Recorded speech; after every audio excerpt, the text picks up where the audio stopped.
जिन्ना जोड़ सके जोड़ तू समा होना सहाय तेरा नाम ने होना सहाय तेरा नाम ने जदों लेखा होना दिल दिल दा ये जो मिलिया है समा सत्संग दा चंगे भागा तो बिना नहीं मिलता ये जो मिलिया है समा सत्संग दा चंगे कर्मा बिना नहीं मिलता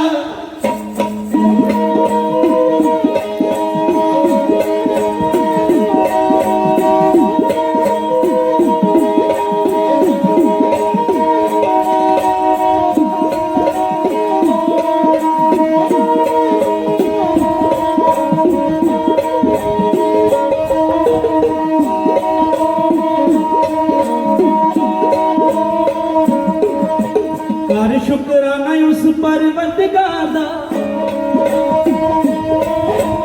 जेड़ा हर वेले तेरे कारज सवारदा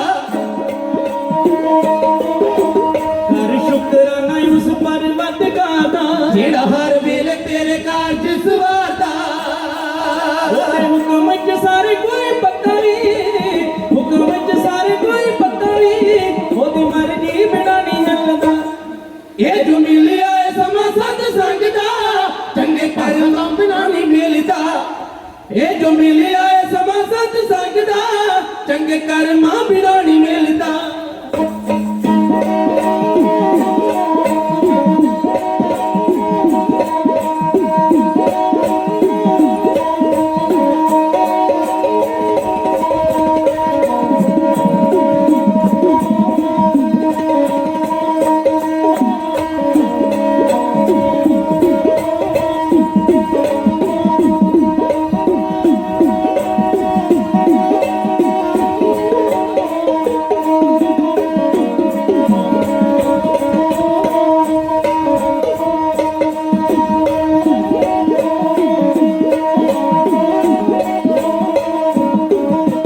जिन्ना जिन्ना ओट सतगुर दी दिखाई है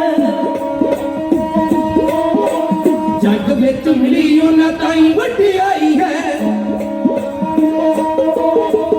जिन्ना जिन्ना ओट सतगुर दी दिखाई है जग विच मिली उन्हां ताई वड्डियाई है ओदी किरपा तेरी दे आसरे किरपा तेरी दे आसरे बंदा बन जावे साफ दिल दा ये जो मिलिया है समा सत्संग दा चंगे भागा तो बिना नहीं मिलता ये जो मिलिया है समा सत्संग दा चंगे कर्मा बिना नहीं मिलता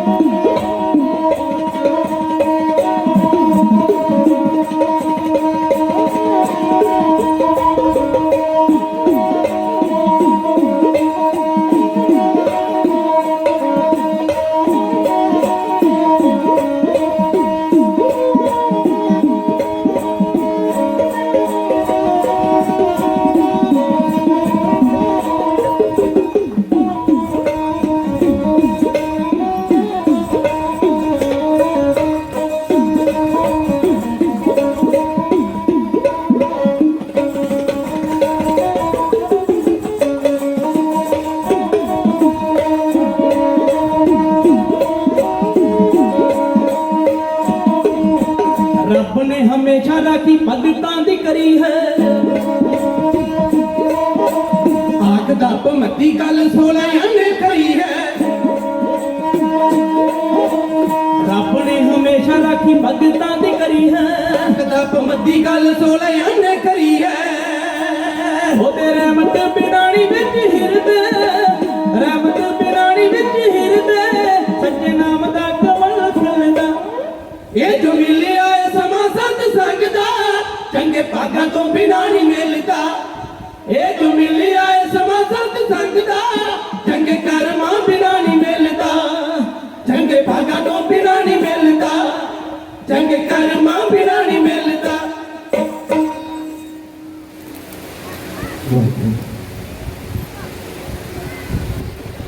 कर कर जुल्मे थकदा नाही बनिया बड़ा हंकारी बंदा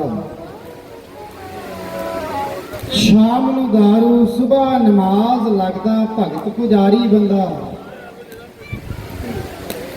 ਮਲ ਮਲ ਸਾਬਣ ਚਮ ਚਮਕਾਇਆ ਦਿਲੋਂ ਕਠੋਰ ਵਕਾਰੀ ਬੰਦਾ मुंह में राम बगल में छुरियां करदा चोरी जारी बंदा दुनिया मूर्ख मैं ही सियाना एक ये हमारी हमारी बंदा देख सुखनिंद्रा लौडे वेले बैठा बाजी हारी बंदा परम पूज्य पाद वाली कुल आलम दो जहान दे मालक पातशाह कोट खंडा ब्रह्मंडा दे मालक पदत पावन भगत वशल जागती जोत कलजुगी जीवाणु तारनहार पातशाह साडे वर्गे निपाने निताने जिन्हां दा कोई आसरा नहीं उन्हां नूं अपने चरनां 'च निवास बख्शण वाला सच्चा पातशाह शब्द अवतार धन धन साहिब श्री गुरु ग्रंथ साहिब महाराज जी दी पावन पवित्र मुकद्दस दरबार दा शिंगार बन बैठे गुरु प्यारे खालसा जी अकाल पुरख वाहिगुरू सच्चे पातशाह ने किरपा की है सानू अपनी गोद विच बैठण जोगे स्वासे बख्शिश की है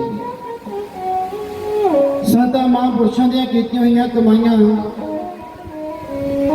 ऐसे फल लगे गुरमुख प्यारे कि उन्हां दी याद विच अज करवाए गए जो महान अज समागम ने आपां सारियां संगत उन्हां दा हिस्सा बनिया गुरमुख जन्म सवार दरगाह चलिया सच्ची दरगाह जाए सच्चा परमलिया महापुरुषों की याद में आप सारिया संगतां धन गुरु ग्रंथ साहिब महाराज की पावन गोद में जुड़ के बैठे सो जिन्हें भी सैयद गुरु पातशाह की गोद च बैठे सब तो पहला जो साड़ी सिक्खी का सिद्धांत है जो एक गुरु का सिख दूसरे गुरु के सिख को मिलता है तो सब तो पहला फतेह का सिमरन करके अपनी रचना पवित्र करके मिलता है कई बार भरम भुलेखे ने असीं गल कह बैठे कि गुरु कलगीधर पातशाह महाराज का बख्शिश किया है नारा बुलंद करिए नहीं गुरमुख प्यारो नारा जयकारा है जिहड़ा गुरु का सिख जां तां अरदास तो बाद छड्डदे ते जां फिर मैदाने जंग में जान लगे छड्डिया जाए फतेह सिमरन है साड़ी दुनियावी गलबात शुरू होने तो पहला एक बार अकाल पुरख वाहिगुरू का नाम लेंदे अपनी रचना पवित्र हो जाती है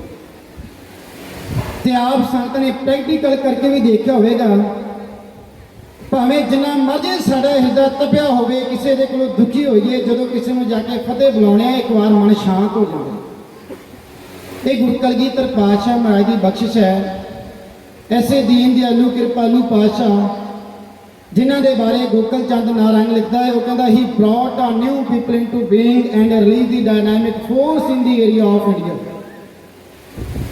वो कहता गुरु कलगीधर पातशाह महाराज ऐसे इंसान सन ऐसे अवतार सन पैगंबर सन जिहड़ा पातशाह धरती ते आया सतगुरु सच्चे पातशाह ने साडे वर्गे जिन्हां दा कोई आसरा ही है नहीं सी जिहड़ा समय के हालात समय की गति दे आके बैठदा सी वो छत्र फेर जांदा सी जिवें साडे हालात अज बने पए ने गुरमुख प्यारे हो जिवें ज्ञानी दिलबाग सिंह जी भी आप संगतां नाल बचन साझा करके गए ने जिन्ना चर गुरु दे सिख अपने अकीदे नाल टुटिया लेंगा तेरे छत्र पैंदे ही रहने आ खालसा मेरी गुरु कलगीधर पातशाह महाराज नहीं सी सकदे गोकल चंद नारायण कहंदा गुरु कलगीधर पातशाह ने सानू नमाणियां नूं दबे कुतरियां नूं अपने कलावे विच लिया फुगल दे विच लियाए अपनी छाती दा निक पातशाह ने बख्शिया ऐसा घुट के अपने सीने दे नाल गुरु कलगीधर पातशाह महाराज ने लाया ते जदों बाहां खोल के फिर सानू आजाद किया ते पातशाह ने सानू बादशाह बना के कढ़िया बादशाह सानू नाम मर्दां नूं मरदे मैदान बना के गुरु कलगीधर पातशाह महाराज ने भेजिया कवि कहंदा जिहदियां चिड़ियां भी बाजां तो होण भारी उहदे ਸਿੰਘਾਂ च किन्नी को जान हो सी 1.25 लाख नाल एक लड़ाउण वाला कलगीधर खुद किन्ना बलवान हो सी पातशाह आप किड्डा बलवान हो रहा गुरमुख प्यारे ऐसे पातशाह की बख्शिश की फतेह बुलाइए जिन्ने भी शरीर आप गुरु पातशाह की गोद च बैठे हैं जां जिथों तक भी स्पीकर की आवाज़ आती है ना सारिया संगतां दे चरणों च बेनती है साडे विच कोई भी रसना ऐसी ना होवे जिहड़ी फतेह दे सिमरन तो वध ही रह जाए जे गुरु बाबे की गोद च बैठ के बाबाणियां कहानियां सुनते सुनते भी साडी जबान ने फतेह का सिमरन नहीं किया तो समझ लेना गुरमुख प्यारो साडे नालों वड्डा निभागा बंदा दुनिया च है ही कोई भगत रत्नावली पढ़ने का यतन करिए ना वो जिक्र मिलता गुरु कलगीधर पातशाह महाराज का हुक्म सी जिहड़ा गुरु का सिख पहला फतेह बुलावेगा वो पातशाह कहते मेरा मुखड़ा होया करेगा ਜਿਹੜਾ ਗੁਰੂ ਕਾ ਸਿੱਖ ਮਗਰੋਂ ਫਤਿਹ ਬੁਲਾਵੇਗਾ ਪਾਤਸ਼ਾਹ ਕਹਿੰਦੇ ਉਹਦੇ ਵੱਲ ਮੇਰਾ ਸੱਜਾ ਮੋਢਾ ਹੋਇਆ ਕਰੇਗਾ। ਜਿਹੜਾ ਢਿੱਲੀ ਦੀ ਫਤਿਹ ਬੁਲਾਵੇਗਾ ਉਹਦੇ ਵੱਲ ਮੇਰਾ ਖੱਬਾ ਮੋਢਾ ਹੋਇਆ ਕਰੇਗਾ। ਤੇ ਜੇ ਗੁਰੂ ਕਾ ਕੋਈ ਪਿਆਰਾ ਸਿੱਖ ਆ ਕੇ ਫਤਿਹ ਬੁਲਾਉਂਦਾ ਏ ਤੇ ਮੇਰੇ ਵਰਗਾ ਹੰਕਾਰੀ ਪੁਰਸ਼ ਫਤਿਹ ਦਾ ਜਵਾਬ ਨਹੀਂ ਨਾ ਦਿੰਦਾ ਸੁਣ ਕੇ, ਤੇ ਪਾਤਸ਼ਾਹ ਕਹਿੰਦੇ ਉਹਦੇ ਵੱਲ ਮੇਰੀ ਪਿੱਠ ਹੋਇਆ ਕਰੇਗੀ, ਪਿੱਠ। ਹੁਣ ਅਸਾਂ ਆਪ ਸੋਚ ਰਹੇ ਕਿ ਗੁਰੂ ਪਾਤਸ਼ਾਹ ਗੁਰੂ ਕਲਗੀਧਰ ਪਾਤਸ਼ਾਹ ਦਾ ਸੋਹਣਾ ਮੁਖੜਾ ਆਪਣੇ ਵੱਲ ਕਰਵਾਉਣਾ ਹੈ ਕਿ ਪਾਤਸ਼ਾਹ ਦੀ ਪਿੱਠ ਆਪਣੇ ਵੱਲ ਕਰਾਉਣੀ ਹੈ, ਕਿਉਂਕਿ ਜਿਹਦੇ ਵੱਲ ਮੇਰੇ ਪਾਤਸ਼ਾਹ ਦੀ ਪਿੱਠ ਹੋ ਜਾਂਦੀ ਹੈ ਨਗਦ ਉਪੱਠੀ ਜੇਕਰੇ ਸੁਲਤਾਨਾ ਘਾਓ ਕਰਾਏ ਦਾ। ਆਓ ਆਪਾਂ ਸਾਰੀਆਂ ਸੰਗਤਾਂ ਨੇ ਗੁਰੂ ਪਾਤਸ਼ਾਹ ਦਾ ਮੁਖੜਾ ਆਪਣੇ ਵੱਲ ਕਰਾਉਣਾ ਹੈ। ਆਗੇ ਆਓ ਤਾਂ ਸਿੰਘ ਜੋ ਪਾਵੇ ਵਾਹਿਗੁਰੂ ਕੀ ਫਤਿਹ ਬੁਲਾਵੇ। ਸਾਰੀਆਂ ਸੰਗਤਾਂ ਕਰੋ ਕਿਰਪਾ, ਬੈਠੋ ਜਲ ਸੱਜ ਕੇ ਚੌਂਕੜੀ ਗੱਡ ਕੇ ਬੁਲਾ ਦਿਓ, ਗੱਜ ਕੇ ਆਖੋ ਜੀ ਵਾਹਿਗੁਰੂ ਜੀ ਕਾ ਖਾਲਸਾ ਵਾਹਿਗੁਰੂ ਜੀ ਕੀ ਫਤਿਹ। ਤੇਰੇ ਵੀਰ ਬਹਾਦਰ ਪੁੱਤਰਾਂ ਨੇ ਸਿਰ ਕੌਮ ਦੇ ਲੇਖੇ ਲਾਏ ਨੇ, ਉਹਨਾਂ ਚਰਖੜੀਆਂ ਤੇ ਚੜਕੇ ਵੀ ਤੇਰੇ ਨਾਮ ਦੇ ਸੋਲੇ ਗਾਏ ਨੇ। ਉਦੋਂ ਮੌਤ ਵੀ ਝੁਕਦੀ ਵੇਖੀ ਮੈਂ ਜੋ ਤਲੀਏ ਸੀਸ ਟਿਕਾਏ ਨੇ। ਸੁਖਨਿੰਦਰ ਸਿੰਘਾ ਬਾਜਾਂ ਵਾਲੇ ਨੇ ਵਾਹ ਕੈਸੇ ਸਿੰਘ ਸਜਾਏ। ਸਿੰਘ ਦੀ ਡੈਫੀਨੇਸ਼ਨ ਹੈ ਗੁਰਮੁਖ ਪਿਆਰਿਓ। ਦੱਸਣੇ ਤੋਂ ਪਹਿਲਾਂ ਆਪ ਸੰਗਤਾਂ ਬਹੁਤ ਹੀ ਸਤਿਕਾਰਯੋਗ ਗਿਆਨੀ ਦਿਲਬਾਗ ਸਿੰਘ ਜੀ ਮੀਰੀ ਤੇ ਪੀਰੀ ਦੇ ਵਿੱਚ ਆਪ ਸੰਗਤਾਂ ਦੇ ਨਾਲ ਬਚਨ ਸਾਂਝੇ ਕਰਦੇ ਗਏ। ਜਿੱਥੇ ਗੁਰੂ ਪਾਤਸ਼ਾਹ ਦੀ ਗੁਰਬਾਣੀ ਸਾਨੂੰ ਪੀਰੀ ਬਾਰੇ ਸਿਖਾਉਂਦੀ ਨਾ, ਗੁਰੂ ਕਾ ਸਿੱਖ ਨਿਮਰਤਾ ਵਿੱਚ ਰਵੇ ਤੇ ਗੁਰੂ ਦੇ ਪਿਆਰ ਵਾਲੇ ਉੱਥੇ ਗੁਰੂ ਕਲਗੀਧਰ ਪਾਤਸ਼ਾਹ ਮਾਰੇ ਸਾਨੂੰ ਤੇਗਾਂ ਵੀ ਪਕੜਾਈਆਂ, ਤੇਗਾਂ। ਬਚਨ ਸਾਂਝਾ ਅੱਜ ਸਾਹਮਣੇ ਆ ਗਿਆ, ਆਪ ਸੰਗਤਾਂ ਨਾਲ ਜ਼ਰੂਰ ਸਾਂਝਾ ਕਰਾਂ। ਕੋਈ ਇਨਸਾਨ ਤੁਰਿਆ ਜਾਂਦਾ ਸੀ, ਜਾਂਦੇ ਜਾਂਦੇ ਰਸਤੇ ਵਿੱਚ ਉਸਨੇ ਦੇਖਿਆ ਕੋਈ ਸੂਫੀ ਫਕੀਰ ਨਮਾਜ਼ ਅਦਾ ਕਰਕੇ ਹਟਿਆ। ਫਕੀਰ ਵੱਲ ਦੇਖ ਕੇ ਉਹ ਕਹਿਣ ਲੱਗਾ, ਫਕੀਰ ਮਸੱਲਾ ਵੇਚ ਕਰ ਤਲਵਾਰ ਲੈ, ਇਹ ਬੇਅਕਲ ਸੂਫੀ ਟਕਰਾਣੇ ਕੋ ਤੇਰੇ ਆਬੈ ਸ਼ਹਿਨਸ਼ਾਹ। ਸਾਡੇ ਅੱਜ ਦੇ ਹਾਲਾਤ ਪੰਜਾਬ ਦੇ ਦਰਸਾਉਂਦੇ ਗੁਰਮੁਖ ਪਿਆਰੇ ਸ਼ਬਦ। ਉਹਨੇ ਆਖਿਆ ਬੇਅਕਲ ਸੂਫੀ ਮਸੱਲਾ, ਜਿਹੜੇ ਮੁਸੱਲੇ ਤੇ ਬੈਠ ਕੇ, ਜਿਹੜੀ ਚਟਾਈ ਤੇ ਬੈਠ ਕੇ ਮੁਸਲਮਾਨ ਵੀਰ ਨਮਾਜ਼ ਅਦਾ ਕਰਦੇ ਨੂੰ ਮੁਸੱਲਾ ਕਿਹਾ ਜਾਂਦਾ ਗੁਰਮੁਖ ਪਿਆਰੇ। ਕਹਿੰਦਾ ਜਿਹੜੀ ਚਟਾਈ ਤੇ ਜਿਹੜੇ ਮੁਸੱਲੇ ਤੇ ਬੈਠ ਕੇ ਤੂੰ ਨਮਾਜ਼ ਪੜ੍ਹਿਆ ਹੈ ਨਾ, ਇਹਨੂੰ ਵੇਚ ਦੇ, ਇਹਨੂੰ ਵੇਚ ਕੇ ਇੱਕ ਤੇਗ ਲੈ ਲੈ, ਕਿਉਂਕਿ ਤੇਰੇ ਨਾਲ ਟੱਕਰ ਲੈਣ ਵਾਸਤੇ ਸਮੇਂ ਦਾ ਬਾਦਸ਼ਾਹ ਆ ਰਿਹਾ। ਕਹਿਣ ਦਾ ਮਤਲਬ ਕੀ ਸੀ ਗੁਰਮੁਖ ਪਿਆਰਿਓ, ਜੇ ਗੁਰੂ ਦੇ ਸਿੱਖਾਂ ਤੇਰੇ ਕੋਲ ਨਿਰੀ ਦੀ ਨਿਰੀ ਫਕੀਰੀ ਰਹਿ ਗਈ ਨਾ, ਜੇ ਤੂੰ ਸ਼ਸਤਰ ਛੱਡ ਦਿੱਤੇ, ਜਿਵੇਂ ਸਾਡੇ ਅੱਜ ਕੱਲ੍ਹ ਦੇ ਪ੍ਰਚਾਰਕ ਮੇਰੇ ਵਰਗੇ ਕਹਿੰਦੇ ਨੇ ਸ਼ਾਂਤਮਈ ਦੇ ਨਾਲ ਸਾਰਾ ਕੁਝ ਹੋ ਜਾਂਦਾ, ਸ਼ਸਤਰ ਚੱਕਣ ਦੀ ਲੋੜ ਨਹੀਂ। ਨਹੀਂ ਗੁਰਮੁਖ ਪਿਆਰਿਓ, ਜੇ ਸਾਡੇ ਕੋਲ ਮੇਰੀ ਫਕੀਰੀ ਹੀ ਰਹਿ ਗਈ, ਅਸੀਂ ਧੂਏ ਦੇ ਫਕੀਰ ਬਣ ਕੇ ਰਹਿ ਗਏ, ਸਮੇਂ ਦਾ ਬਾਦਸ਼ਾਹ ਸਾਡੀ ਧੌਣ ਤੇ ਤਲਵਾਰ ਰਖਾ ਕੇ ਜੋ ਮਰਜ਼ੀ ਕੰਮ ਕਰਾ ਸਕਦਾ। ਜੇ ਸਾਡੇ ਕੋਲ ਕੱਲੀ ਤਲਵਾਰ ਹੀ ਆ ਗਈ, ਤਾਕਤਾਂ ਹੀ ਆ ਗਈਆਂ, ਫਿਰ ਸਾਡੇ ਕੋਲ ਜੇ ਗੁਰਬਾਣੀ ਨਾ ਹੋਈ, ਸਾਡੇ ਕੋਲ ਫਕੀਰੀ ਨਾ ਹੋਈ ਗੁਰਮੁਖ ਪਿਆਰਿਓ, ਫਿਰ ਸਾਡੀ ਤਲਵਾਰ ਜ਼ਾਲਮ ਬਣ ਜਾਂਦੀ ਹੈ ਤੇ ਗਰੀਬਾਂ ਤੇ ਜ਼ੁਲਮ ਕਰਨ ਲੱਗ ਪੈਂਦੀ, ਜਿਵੇਂ ਸਾਡੇ ਅੱਜ ਦੇ ਹਾਕਮਾਂ ਦੀ ਤਲਵਾਰ ਕੰਮ ਕਰਦੀ। ਇਹ ਮੀਰੀ ਤੇ ਪੀਰੀ ਦਾ ਸਿਧਾਂਤ ਜਿਹੜਾ ਗੁਰਮੁਖ ਪਿਆਰੇ ਗੁਰੂ ਪਾਤਸ਼ਾਹ ਨੇ ਸਾਨੂੰ ਬਖਸ਼ਿਸ਼ ਕੀਤਾ ਹੈ। ਆਪ ਸੰਗਤ ਦੀ ਖਿਦਮਤ ਵਿੱਚ ਵੀ ਦਾਸ ਨੇ ਇਹੋ ਜਿਹਾ ਇਤਿਹਾਸ ਰੱਖਿਆ, ਕਿਉਂਕਿ ਬਚਨ ਬੜੇ ਪਿਆਰ ਨਾਲ ਸਾਂਝਾ ਕਰ ਰਹੇ ਸਨ ਆਪ ਸੰਗਤ ਨਾਲੋਂ। ਇੱਕ ਸਮਾਂ ਸੀ ਗੁਰਮੁਖ ਪਿਆਰੇ, ਜਦੋਂ ਕਿਸੇ ਨੇ ਸਾਡੀ ਗੁਰਬਾਣੀ ਦੀ ਪੰਕਤੀ ਤਾਂ ਗਲਤ ਬੋਲ ਦਿੰਦਾ ਸੀ ਤੇ ਉਹਨੂੰ ਉਹਦੀ ਸਜ਼ਾ ਦਿੱਤੀ ਜਾਂਦੀ, ਸਜ਼ਾ। ਅੱਜ ਦਾ ਸਮਾਂ ਆ ਗਿਆ ਗੁਰਮੁਖ ਪਿਆਰੇ, ਸਾਡੇ ਗੁਰੂ ਪਾਤਸ਼ਾਹ ਦੀਆਂ ਸ਼ਰੇਆਮ ਬੇਅਦਬੀਆਂ ਹੁੰਦੀਆਂ ਨੇ। ਕੋਈ ਦੁਸ਼ਮਣ ਨਹੀਂ ਪਕੜਿਆ ਜਾਂਦਾ, ਕੋਈ ਦੋਸ਼ੀ ਨਹੀਂ ਫੜਿਆ ਜਾਂਦਾ, ਇਹ ਕਹਿ ਦਿੱਤਾ ਜਾਂਦਾ ਜਾਂ ਤਾਂ ਇਹ ਪਾਗਲ ਹੈ ਤੇ ਜਾਂ ਪਕੜਿਆ ਹੀ ਨਹੀਂ ਗਿਆ। ਬਿਲਕੁਲ ਸੱਚ ਬਚਨ ਆਪ ਸੰਗਤ ਨਾਲ ਸਾਂਝਾ ਕਰਕੇ ਗਏ ਨੇ ਗੁਰਮੁਖ ਪਿਆਰਿਓ। ਇਹੋ ਜਿਹਾ ਇਤਿਹਾਸ ਦਾਸ ਨੇ ਆਪ ਸੰਗਤ ਦੀ ਖਿਦਮਤ ਵਿੱਚ ਰੱਖਣਾ ਕਿ ਉਹ ਸਮੇਂ ਸਨ ਜਦੋਂ ਸਾਡੇ ਪ੍ਰਾਤਨ ਸਿੰਘ ਜੰਗਲਾਂ ਦੇ ਵਿੱਚ ਰਹਿੰਦੇ ਸਨ, ਜਦੋਂ ਸਿੱਖ ਗਰੀਬ ਸੀ ਤੇ ਸਿੱਖ ਦੀ ਸਿੱਖੀ ਬੜੀ ਅਮੀਰ ਹੋਇਆ ਕਰਦੀ ਸੀ ਗੁਰਮੁਖ ਪਿਆਰਿਓ। ਅੱਜ ਸਿੱਖ ਅਮੀਰ ਹੋ ਗਿਆ, ਸਿੱਖ ਦੀ ਸਿੱਖੀ ਗਰੀਬ ਹੋ ਗਈ। ਜੇ ਕਦੇ ਉਹਨਾਂ ਸਮਿਆਂ ਵਿੱਚ ਕਿਸੇ ਜ਼ਾਲਮ ਨੇ ਸਾਡੇ ਕੋਲ ਧਾਮਾਂ ਦੀ ਬੇਅਦਬੀ ਕੀਤੀ ਤੇ ਗੁਰੂ ਦੇ ਸਿੰਘਾਂ ਨੇ ਉਹਨੂੰ ਸੋਧਾ ਕਿਵੇਂ ਲਾਇਆ, ਇਹੋ ਜਿਹਾ ਇਤਿਹਾਸ ਆਪਣੇ ਰਹਿੰਦੇ ਹੋਏ ਸਮੇਂ ਵਿੱਚ ਦਾਸ ਨੇ ਆਪ ਸੰਗਤਾਂ ਦੀ ਖਿਦਮਤ ਵਿੱਚ ਰੱਖ ਕੇ ਖਿਮਾ ਦੇ ਇਜਾਜ਼ਤ ਹੋ ਜਾਣਾ। ਆਓ ਸੁਰਤੀਆਂ ਬਿਰਤੀਆਂ ਕਾਗਰ ਕਰੀਏ ਤੇ ਲੈ ਕਰੀਏ ਆਪਾਂ 18ਵੀਂ ਸਦੀ ਦੇ ਵਿੱਚ। ਇਹ ਜੰਗਲ, ਇਹ ਬੇਲੇ, ਇਹ ਝਾੜੀਆਂ, ਕਿਧਰੇ ਕੰਡਿਆਲੀਆਂ ਝਾੜੀਆਂ, ਪੋਹ ਹੋਵੇ ਭਾਵੇਂ ਗੁਰਮੁਖ ਪਿਆਰਿਓ ਹਾੜ ਹੋਵੇ, ਇਹਨਾਂ ਜੰਗਲਾਂ ਦੇ ਵਿੱਚ ਕੁਝ ਸੂਰਮੇ ਰਹਿੰਦੇ ਨੇ, ਉਹਨਾਂ ਦੇ ਤਨ ਦੇ ਉੱਪਰ ਕੋਈ ਬਸਤਰ ਤੱਕ ਹੈ ਨਹੀਂ। ਘੋੜਿਆਂ ਦੀਆਂ ਕਾਠੀਆਂ ਤੇ ਉਹਨਾਂ ਦੀ ਆਸਣ ਸਨ, ਸਿਰ ਦੇ ਉੱਤੇ ਲੰਮੇ ਦਮਾਲੇ ਸਜੇ ਹੋਏ ਸਨ, ਦਮਾਲੇ ਵਿੱਚ ਚੱਕਰ ਸੁਭਾ ਪਾਉਂਦੇ ਸਨ, ਢਾਕੇ ਲਟਕਦੀਆਂ ਸਦੇ 3-3 ਫੁੱਟ ਦੀਆਂ ਸ਼੍ਰੀ ਸਾਹਿਬਾਂ, ਲੱਕਾਂ ਦੇ ਨਾਲ ਕੱਸੀਆਂ ਹੋਈਆਂ ਤਵੀਆਂ, ਬੀੜੀਆਂ ਹੋਈਆਂ ਢਾਲਾਂ, ਤੇੜ ਕਸ਼ਹਿਰੇ। ਗੁਰਮੁਖ ਪਿਆਰਿਓ, ਪੋਹ ਦੀ ਠੰਡ ਦੇ ਵਿੱਚ ਵੀ ਗੁਰੂ ਦੇ ਸਿੰਘ ਬਾਣੀ ਪੜ੍ਹਦੇ ਪੜ੍ਹਦੇ ਆਪਣੇ ਆਪ ਨੂੰ ਨਿੱਘਦੇ ਰਹਿੰਦੇ ਸੀ। ਐਸੇ ਹਾਲਾਤ ਸਨ ਗੁਰਮੁਖ ਪਿਆਰਿਓ ਜਦੋਂ ਜ਼ਕਰੀਆ ਖਾਨ ਹਿੰਦੁਸਤਾਨ ਦਾ ਬਾਦਸ਼ਾਹ ਬਣਿਆ, ਲਾਹੌਰ ਦੇ ਤਖਤ ਤੇ ਆ ਕੇ ਬੈਠਿਆ। ਇਹਨੇ ਐਲਾਨ ਕਰ ਦਿੱਤਾ ਕਿ ਮੈਂ ਪੰਜਾਬ ਦੀ ਧਰਤੀ ਤੇ ਸਿੱਖ ਨਾਂ ਦਾ ਕੋਈ ਇਨਸਾਨ ਰਹਿਣ ਹੀ ਨਹੀਂ ਦੇਣਾ। ਇਹਨੇ ਬੜੇ ਹਮਲੇ ਕੀਤੇ, ਬੜਾ ਕੁਝ ਕੀਤਾ, ਲੱਕੜੀ ਦੀ ਕੋਈ ਪੇਸ਼ ਨਾ ਗਈ। ਆਖਰਕਾਰ ਇਹਨੇ ਇੱਕ ਦਰਬਾਰ ਲਗਾਇਆ, ਆਪਣੇ ਐਨਕਰ ਸਦੇ, ਵਜ਼ੀਰ ਸਦੇ, ਫਕੀਰ ਸਦਕੇ ਕਹਿਣ ਲੱਗਾ ਮੈਨੂੰ ਇਹ ਦੱਸੋ ਸਿੱਖ ਕਿਹੜੀ ਮਿੱਟੀ ਦੇ ਬਣੇ ਹੋਏ ਨੇ।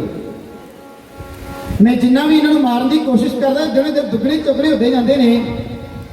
ਕੋਈ ਨਾ ਕੋਈ ਐਸਾ ਉਪਾਅ ਦੱਸੋ ਜਿਹਦੇ ਨਾਲ ਮੈਂ ਸਿੱਖਾਂ ਦਾ ਪੂਰਾ ਖੋਜ ਮਿਟਾ ਕੇ ਰੱਖ ਦਿਆਂ। ਉਹਦਾ ਇੱਕ ਬੁੱਢਾ ਵਜ਼ੀਰ ਉੱਠਿਆ, ਕਹਿੰਦਾ ਬਾਦਸ਼ਾਹ ਮੈਂ ਦੱਸਦਾ ਸਿੱਖ ਕੌਣ ਨੇ, ਇਹ ਕਿੱਡੀ ਗੱਲ ਹੈ। ਤੇ ਧਿਆਨ ਦੇ ਨਾਲ ਸੁਣਨਾ ਗੁਰਮੁਖ ਪਿਆਰਿਓ, ਇੱਕ ਮੁਸਲਮਾਨ ਵਜ਼ੀਰ ਸਿੱਖ ਦੀ ਡੈਫੀਨੇਸ਼ਨ ਕੀ ਦੇ ਰਿਹਾ ਹੈ ਤੇ ਸ਼ੇਰ ਦੀਆਂ ਲਾਈਨਾਂ ਸੁਣਦੇ ਆਪ ਸੰਗਤ ਨੇ ਆਪਣੇ ਮਨ 'ਚ ਝਾਤ ਮਾਰਨੀ ਕਿ ਸੱਚਮੁੱਚ ਅਸੀਂ ਗੁਰੂ ਦੇ ਸਿੱਖ ਹਾਂ ਕਿ ਦਿਖਾਵੇ ਦੇ ਸਿੱਖ। ਕਹਿੰਦਾ ਸੁਣੋ ਸਿੰਘਾਂ ਦਾ ਹਾਲ ਧਿਆਨ ਧਰ ਕੇ ਦੇਵਾਂ ਤੁਧ ਦੇ ਤਾਈ ਸਲਾਹ ਸ਼ਾਹ। ਗੁਰੂ ਨਾਨਕ ਮਸ਼ਹੂਰ ਫਕੀਰ ਹੋਇਆ, ਦਿੱਤਾ ਉਸਨੇ ਪੰਥ ਚਲਾ ਸ਼ਾਹ।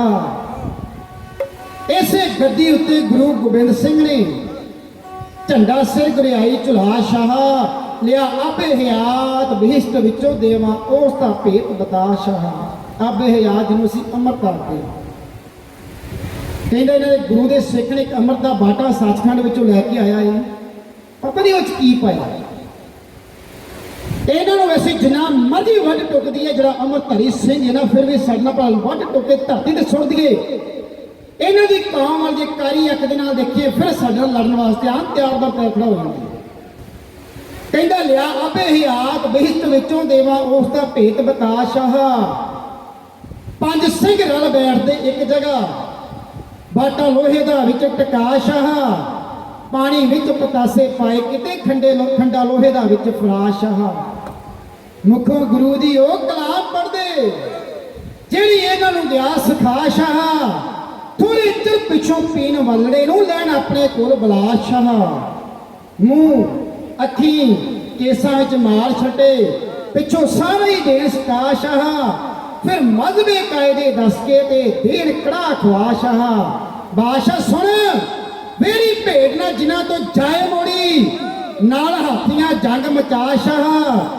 ਜਿਹੜੇ ਜੂੰ ਮਾਰਿਆ ਸੰਗਦੇ ਸੀ ਦਿਲ ਲੋਥ ਤੇ ਲੋਥ ਚੜਾ ਸ਼ਾਹ।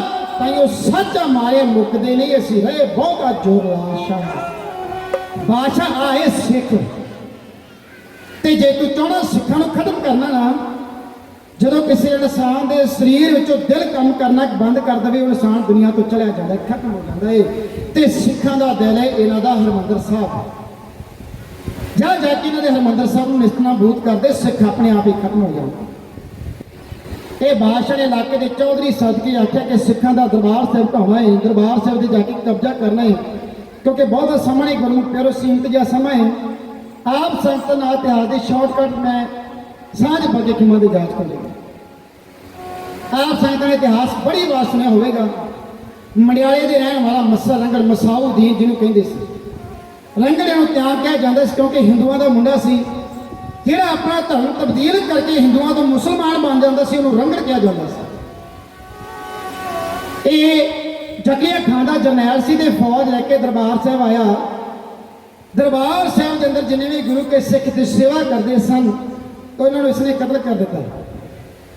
ਹਰਿਮੰਦਰ ਸਾਹਿਬ ਦੇ ਅੰਦਰ ਆ ਕੇ ਇਸਨੇ ਆਪਣਾ ਪਲੰਘ ਡਾਲਿਆ, ਸਰੋਵਰ ਪੋਰ ਦਿੱਤਾ ਗਿਆ। ਗੁਰਮੁਖ ਪਿਆਰਿਓ, ਲਾਹੌਰ ਤੋਂ ਵੇਸਵਾ ਮੰਗਾ ਲਈ ਗਈ, ਸ਼ਰਾਬ ਦੇ ਦੌਰ ਚੱਲਣੇ ਸ਼ੁਰੂ ਹੋਏ। ਜਿਸ ਹਰਿਮੰਦਰ ਸਾਹਿਬ ਦੇ ਵਿੱਚ ਆਪ ਸੰਗਤਾਂ ਜਾਂਦੇ ਹੋ, ਦਰਸ਼ਨੀ ਡਿਊੜੀ ਲੰਘਦੇ ਹੋ ਤੇ ਪਾਵਨ ਦਰਬਾਰ ਸਾਹਿਬ ਦੇ ਦਰਸ਼ਨ ਹੁੰਦੇ ਨੇ ਨਾ, ਇਹ ਤਪਦਾ ਹੋਇਆ ਹਿਰਦਾ ਵੀ ਸ਼ੁੱਧ ਹੋ ਜਾਂਦਾ, ਸ਼ਾਂਤ ਹੋ ਜਾਂਦਾ। ਜਿਸ ਸਥਾਨ ਤੇ ਕਦੇ ਧੰਨ ਗੁਰੂ ਰਾਮਦਾਸ ਪਾਤਸ਼ਾਹ ਮਹਾਰਾਜ ਬੈਠਾ ਕਰਦੇ ਸੀ, ਜਿੱਥੇ ਕਦੇ ਧੰਨ ਗੁਰੂ ਅਰਜਨ ਦੇਵ ਪਾਤਸ਼ਾਹ ਮਹਾਰਾਜ ਨੇ ਧੰਨ ਗੁਰੂ ਗ੍ਰੰਥ ਸਾਹਿਬ ਮਹਾਰਾਜ ਦਾ ਪਹਿਲਾ ਪ੍ਰਕਾਸ਼ ਕੀਤਾ ਸੀ। ਮਹਾਂਪੁਰਸ਼ ਬਾਬਾ ਬੁੱਢਾ ਸਾਹਿਬ ਜੀ ਜਿਸ ਦੀ ਤਾਬਿਆ ਬੈਠ ਕੇ ਜਿਹੜੀ ਜਗ੍ਹਾ ਤੇ ਗੁਰੂ ਪਾਤਸ਼ਾਹ ਦੀ ਬਾਣੀ ਦਾ ਜਾਪ ਕਰਦੇ ਸਨ, 24 ਘੰਟੇ ਜਿੱਥੇ ਗੁਰਬਾਣੀ ਦਾ ਰਸ ਬਿਨਾਂ ਕੀਰਤਨ ਚੱਲਦਾ ਸੀ, ਇਹ ਜਗ੍ਹਾ ਤੇ ਆ ਕੇ ਇਸ ਜ਼ਾਲਮ ਨੇ ਆਪਣਾ ਪਲੰਗ ਡਾਇਆ। ਕਦੇ ਗੁਰਬਾਣੀ ਦੀਆਂ ਧੁਨਾਂ ਪੌਣਾ ਵਿੱਚ ਗੂੰਜਦੀਆਂ ਸਨ, ਕਿਤੇ ਅੱਜ ਨੱਚਣਦਾਰੇ ਗੀਤ ਜਿਹੜੇ ਸਨ ਇਹ ਮੱਸੇ ਰੰਗਣ ਦੇ ਜਿਹੜੇ ਸੰਗੀਤਕਾਰ ਸਨ ਉਹਨਾਂ ਨੇ ਗਾਉਣੇ ਸ਼ੁਰੂ ਕਰ ਦਿੱਤੇ। ਇੱਕ ਦਿਨ ਲੰਘ, 2 ਦਿਨ ਲੰਘ, ਕੁਝ ਦਿਨ ਲੰਘੇ, ਇੱਕ ਗੁਰੂ ਕਾ ਸਿੱਖ ਦਰਸ਼ਨਦਾਰੇ ਕਰਨ ਵਾਸਤੇ ਇਹ ਜਗ੍ਹਾ ਤੇ ਆਇਆ ਜਿਹਦਾ ਇਤਿਹਾਸ ਵਿੱਚ ਨਾਮ ਹੈ ਬਲਾਕਾ ਸਿੰਘ।